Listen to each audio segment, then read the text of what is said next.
Hello, Outposters, and welcome. I have a special guest with me here today, Nick Loeb, who did the newest and certainly not at all controversial movie, Roe versus Wade.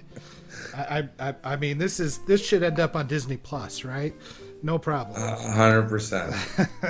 100%.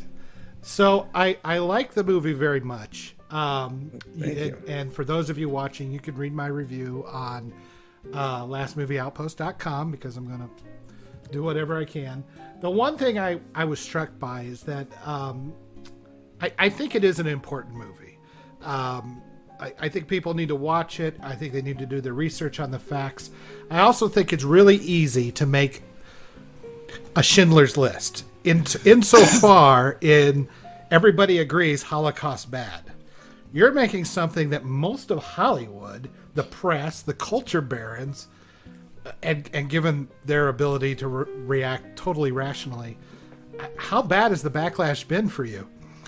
Well, it's not. I mean, there's been sort of ebbs and flows, right? So there's a lot of backlash when we were making it. It's been a little quiet on the home front because not many people have seen it. Now, I'll tell you, I've started to show it to some of the liberal media because I just think it's more fun to get the reviews. And we were actually, we literally just sent out reviews like 2 weeks ago when you got it. A couple people have reviewed it because they saw it at the premiere that we hadn't sent it to. But those were our, obviously going to be friendly to us. But I think a lot of people, maybe like you, they were, a lot of the reviewers took a very intellectual approach, and I think, and we get criticized, by the way, like that. This was what hurts the pro-life side is we criticize ourselves. Like the pro-choicers, they just don't care. Like whatever, you can do whatever you want to do to get your point across, but we can't win because we continue to beat ourselves up. And so, originally I made when I started first screening the movie, I was getting criticized. Nick, they were like, by my own people who were seeing it, they said, Nick, that didn't happen. I was there. I was part of the movie. You made that up, blah, blah, blah, blah, blah. And so I then went and put this fact check sheet that, nobody was believing the things that we put out there up on screen. And so a lot of the reviews initially were great from CPAC. They were very intellectual. They dug deep into the history. They really liked, the movie for having, but they would come across like you said, well, we're pro-life, but we're going to take this from a really critical approach because this is really an important topic and we do criticize each other. And the reviews were fantastic and phenomenal. What's been really fun are the most recent reviews that have come out, like today from The Guardian. Oh, I have some quotes here for that. I'm so glad you brought that up. Female and the woman who directed this were both sexist, which I think is fantastic. And then for your audience who doesn't know, the cast is John Voight, John Schneider, Robert Davi, Corbin Burnson, Wade Williams, Joey Lawrence, Stacey Dash, Jamie Kennedy. Yet The Guardian said nobody wanted to be involved in our movie. Well, the review I read had this sentence, which I was like, the lack of self-awareness is unbelievable. A quote, and they want to spew this deeply biased anti-abortion malarkey as inartfully as possible. You use the word spew, malarkey, and inartfully while criticizing that it's biased. My head exploded. It's fantastic. Well, it's like they can't criticize the validity. They're just going to start criticizing you. The greatest criticism that I found, even the Washington Post came out a year ago, and I even saw, I can't remember, some random review criticizing the movie for having, for being sexist by having all male Supreme Court. And I wanted to take this time on your show to truly apologize that we didn't choose to gender transition any of the historically accurate male justices. Look, if they said they were women, that's all it took. So you don't have to. They may have been. You don't know. This is really, this is super exciting for me. I love these reviews because these are the reviews that actually spark the debate. And for us to come out with, a middle of the road review, or even, doesn't really help. A really great review helps because then it gives me fodder to go back to somebody else. But a really bad review helps too, and it depends on how they review it, right? I mean, if all the reviews are bad and there's some consistencies, the wardrobe and the production design was great, but the acting sucked, and that was the same theme throughout, you can understand there's some validity to that. But everybody came up with a different thing which they thought was bad in it, and there's just no rhyme or reason. It's truly because there is bias, and I understand that, and I think it's hard for people to make a judgment on something when they have a bias going into that. But at the same time, depending on the film critic, a lot of these are supposed to be professionals. Yeah, I mean, I don't have a problem with bias as much as I have with dishonesty. One of the other things the guy said, and I quote, how the abortion rights advocate Lawrence Lader concocted a plan to puppeteer two inexperienced female lawyers to prey on a supposedly desperate bumpkin in Norma McCovey, the Roe and Roe v. Wade, to weaponize her in an unsuspecting court system. But you show the actual interview where she says that. The actual person, when she was on Ted Koppel, who says that. So please tell me why it's wrong. What's the supposedly? Because they don't like it. Of course it is. But I mean, it's a dishonesty. It's ridiculous. Well, they don't like it, so it's wrong. And so, I don't know what to tell you. I mean, even the most sort of, the problem, I think, the challenges sometimes are truth is stranger than fiction. I mean, yes, was it hokey to watch two guys from New York on the beach hitting girls, drinking daiquiris, planning strategy on abortion? Was that hokey, weird, and strange? It looked like it was slapstick? Yes, but guess what? That's how they did it. They went to St. Croix, and they drank those daiquiris. They didn't start work until the end. And they called them working vacations. And literally they wrote about that they did just that. So that's how he wrote it. Oh, wow. I mean, well, after seeing The Wolf of Wall Street, I don't believe anything these people will do.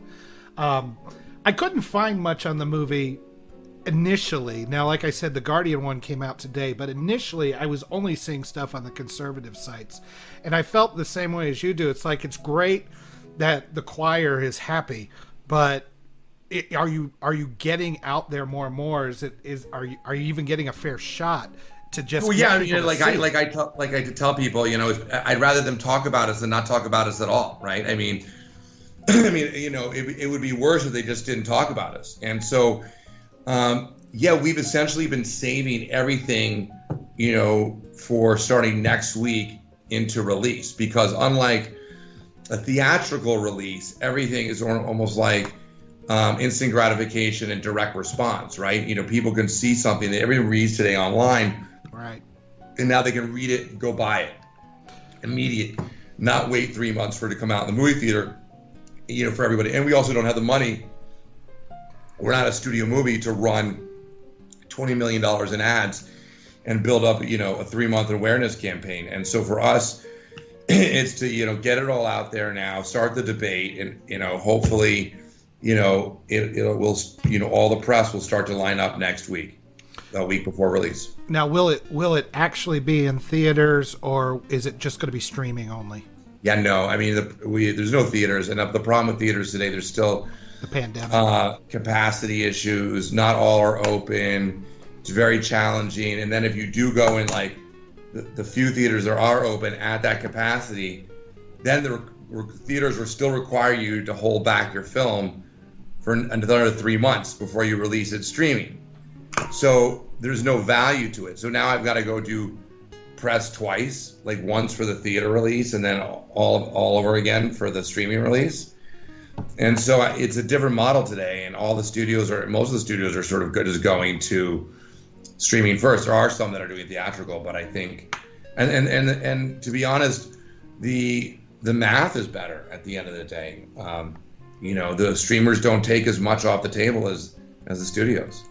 as the theaters. I mean, don't as the streamers. No, I would imagine not. And judging from how the theater model, first of all, I think the theater model is outdated anyway at this point, and should just be owned by the studios. But that's a whole different discussion. But now with the pandemic, I mean, I could see why you just want to put it on streaming. The actors you have, I mean, most are clearly known. Some are I hadn't heard of before, or I know like Greer Grammer. That she was Kelsey's, but she hasn't done much.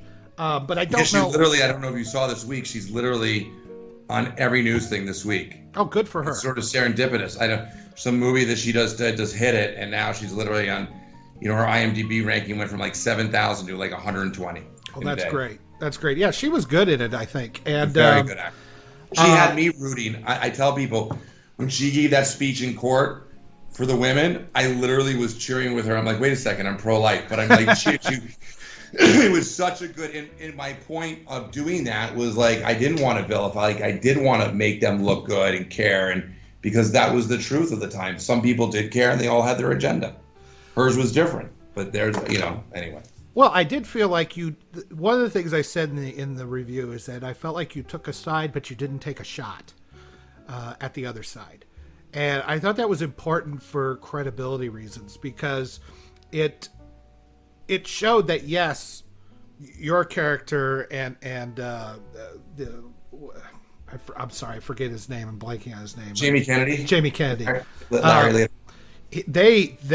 They were clearly working it for the money, although yours was obviously a little bit more sincere. But that there were others that they were working with that were very sincere and believed this idea. And I don't know if maybe at the time, I think women, there was maybe some more cultural, I don't want to say oppression of women, but maybe repression a little bit.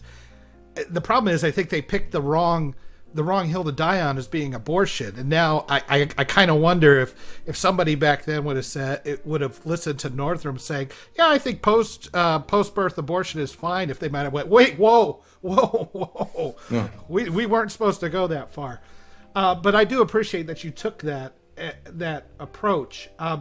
The actors in it, did they all basically agree, or did you have them all over the board? Some of them really. They're all. I mean, on the issue. I would say the majority are pro-choice. Okay. Even the well-known conservatives, who I'm not going to say who they are in the movie, were pro-choice. Okay, that's interesting, and yet they agreed to do it anyway. They. I mean, I could tell you, like Robert Davi will tell you. Listen, Nick, I'm a Catholic.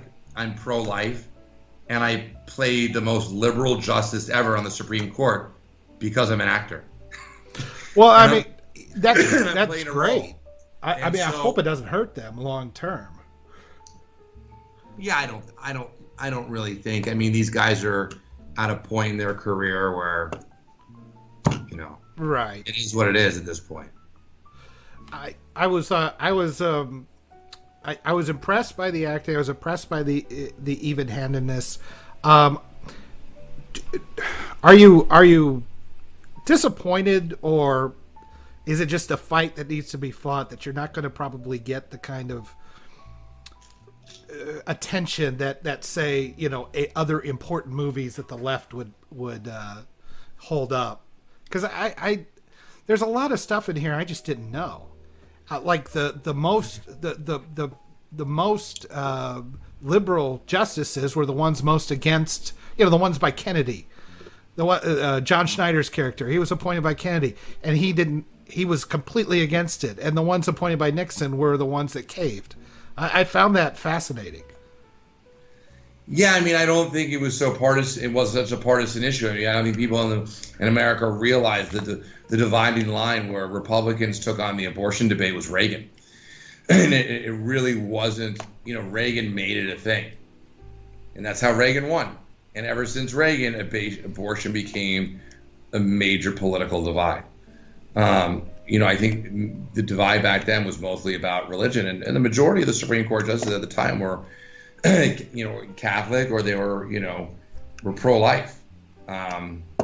Yet they voted the other way, which I thought, I thought was the most interesting. So, but you'll see, see what took place and what they did. To answer your question, yes, if this was a pro-choice movie, I would probably get award nominations. Yeah, and probably be up for an Academy Award. I could care less. I mean, about getting an Academy Award. The goal of the film was to tell the truth and change hearts and minds. It wasn't for glory. I don't mean for glory. I mean that I think there's people that need to see it that are not going to get a chance to see it because it's never gonna fall into their field of vision. I disagree. I actually disagree. I think it will fall into their field of vision, whether they click play or not. That's a different story. I mean, our film's going to be on iTunes, Amazon, Google Play, on demand. Every cable and satellite provider on demand. So, I mean, right now, if you go to iTunes, you can pre-order it. It's right up there. And so, if we get good positioning, and people see it and they order it, and I think there's a shot. I mean, who knows? At the end of the day, we're not going to be in theaters, but I think maybe that's still a better thing. But I think a lot of people are home with nothing to do and no new content. And if it's on page one and people don't think it's a documentary, which is our challenge, I think that, we'll have a good chance of the other side seeing it. Maybe not in droves, but, Yeah, I mean, I would just... Like I said, I see it all over the conservative websites. Now, seeing the one in The Guardian was pretty interesting today. One of the things you'll see more of those coming up in the next week. I can't wait. I know you'll get a 12% on Rotten Tomatoes, while the audience will be 80%. I mean, this is Hillbilly Elegy all over again. Well, if that happens, that'll be happy because all those films that did that did $20 to $60 million in sales. It's a well done movie. I mean, just in terms of as a movie, the costumes, the period piece aspect of it, it looked like something that would have been made back then. I think you did a great job, from technical and the story kept me going along. I do have one thing that the reviewer said. I'm just curious, or I want to give you a chance to rebut or at least give the other side of the story. He says that a crew member accosted a Daily Beast reporter. I love it. So they completely lied. So essentially the story, what happened, and we actually, it was actually the opposite. So we were shooting in Washington, D.C. We were shooting at the Lincoln Memorial. Corbin Burnson and I think it was Wade Williams were doing a scene in the Lincoln Memorial. I don't remember that conversation, but they were talking. While we're shooting, the Daily Beast had flown out a reporter from LA while we were shooting because we couldn't close the set. It was a public building. The reporter jumped on the set while we're filming, walking behind the actors, scribbling down their dialogue. Oh my God. During the take. So one of the PAs runs up and pulls the pad, his car copyright, out of the guy's hand. Well, the guy lost it, started screaming at him, literally verbally and started physically attack our production assistant. We caught it all on video, right? The next day, the Daily Beast came out and said, we attacked one of their reporters without telling the whole story. And then I think we gave, of course, they weren't going to show. We then, tweeted out the video of what really happened. And I can't remember, I think Breitbart or somebody then did the piece on what really happened with the video, but the Daily Beast gets much more pickup than Breitbart. So that was the true story of what had happened. Well, they were so angry that they had to even attack our set. Well, and that would never be tolerated on a big Hollywood movie, to go in there and start scribbling down the way they keep these things. I mean, could you imagine if they did that on like a Marvel or a DC movie? Star Wars. The police would have come, the guy would have gone to jail, they would have pressed charges, they would have sued the Daily Beast.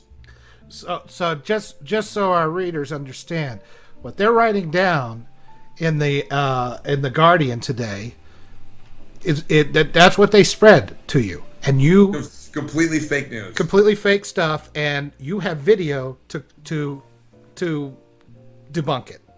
Yeah. Okay. Well, I want to give you a chance to rebut that, because that kind of, I was like, I don't believe it. That my first response was, I don't believe it. So I wanted you to have a chance to look at that. Well, Yeah. okay, so it's been about 20 minutes. I do appreciate it. I know you have a lot going on. Where you said it'll be mostly on VOD. Will it be on any streaming services, or just going to start out VOD for now? Yeah, we'll start up premium VOD. I mean, certainly how that works in terms of going to subscription services like your Netflix and Hulu's. That happens like 3 months after, and we don't know which ones will pick that up until we see how we perform on VOD. I can probably already tell your audience that Netflix will not pick it up. But, no, they're too busy doing things like Cuties.